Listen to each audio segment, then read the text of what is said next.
This is the new Jaguar E-Pace, the slightly smaller, significantly cheaper version of the F-Pace, already a huge success for Jaguar. And the big question about this car is just how pretty is it?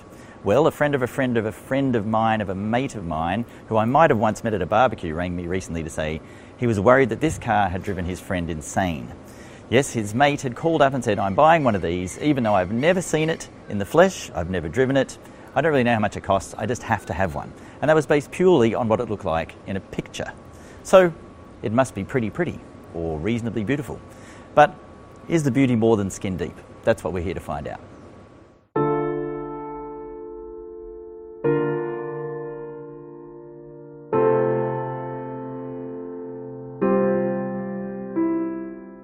So Jaguar is holding so many pre-orders of this car, they're already confident that the E-Pace will be the top selling Jaguar ever, the biggest seller in the range. So looks are obviously very important. All those people who've ordered one have never actually sat in one, which I think might be a good idea before they slap down the rest of their money. So choice is also very important. You can have this car in all kinds of spec. It starts at S, then you go up to SE and HSE, and then you can have something called R Dynamic spec. Oh, and for the first year there'll also be something called the First Edition. So altogether there are 38 variants, which is quite staggering. Jaguar calls it ultimate customer choice. We call it slightly baffling. But your choices aren't over, because there are still 5 engines to choose between, 3 diesels and 2 petrols. So your spec will determine how lovely your car looks and how nice it feels inside, and then you can choose your engine to decide how fast you want to go. And your choices there are between flying to 100 kilometers an hour in around 6.5 seconds, or crawling your way there like a slug in about 10.5 seconds. So, lots of choice.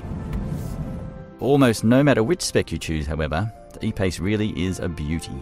From its taut F-Type-like rear end through its hunched shoulders and tough, superhero-like front end, this is the kind of SUV that makes this sized vehicle look genuinely attractive. With a starting price that's under $48,000, this car brings the Jaguar brand into an affordability range that would have been unimaginable a decade ago, when all of its interiors were glistening with natural timbers, and it's easy to see where the cost savings have been made. Throwing in the cheap plastic certainly isn't about saving weight, however, because this is one fat cat. The E-Pace is built on a revised version of the Land Rover Evoque platform, meaning only the front end, which they had to change to give it more Jaguar-like suspension, is actually new. So the F-Pace, which is larger, actually weighs less than this car. The E-Pace can weigh up to 100 kilos more, which is a bit like finding out that your cat weighs more than your dog, or that your 10-year-old weighs more than you do. It's a bit odd. So you could talk about that weight giving it a feeling of solidity. It feels very powerful and heavy and serious on the road, which is very Jaguar-like. But when you come to a sharp corner and you're piling in, all of a sudden you're very aware that this thing weighs almost 2 tons, which is a lot for a small SUV and makes the word small seem slightly redundant. But there is a lot to like about the car. The way it steers feels properly Jaguar. The way it handles is quite impressive. And the noise is like any other car, really. If you think about Jaguar as having that roaring beast, howling cat sound that they used to have, V8s and V12s and so on, you can just forget all that. This is a 4-cylinder car, and some of them are diesels. It's not quite the same.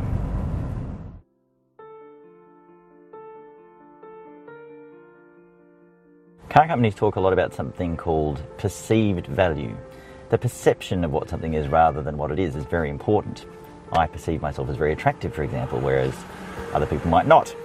Now, when you get in this Jaguar, you perceive something slightly less than value. What you expect is Jaguar. What you get is slightly cheap plastics.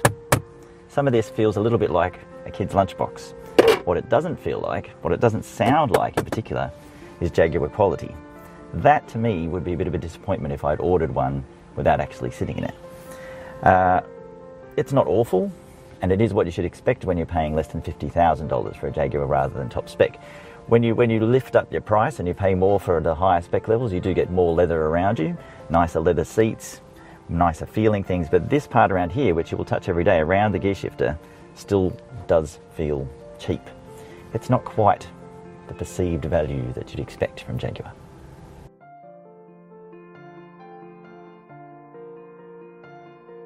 So, the E-Pace. Jaguar says this is the coolest car in the hottest segment going around. And apparently the hottest segment now is not sports cars, but small premium SUVs, which makes me kind of sad inside. But it does have a lot of Jaguar DNA. It does feel sporty. But there are also little bits of touches here and there that aren't quite as premium as you might expect. But that's what you get at this aggressive price point. And it's that aggressive pricing that might just help them beat the Germans in what is, after all, a very hot segment.